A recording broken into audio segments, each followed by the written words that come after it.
a colocar las manos aquí en la mandíbula y vamos a inhalar por nariz y vamos a exhalar por boca, dejando que la boca se relaje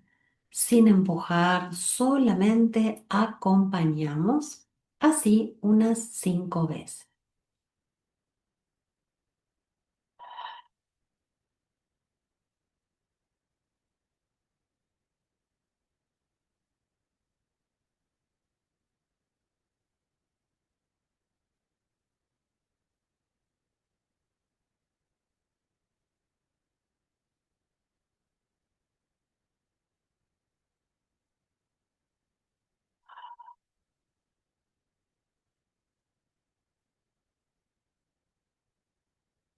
Conforme vamos sacando el aire por la boca, vamos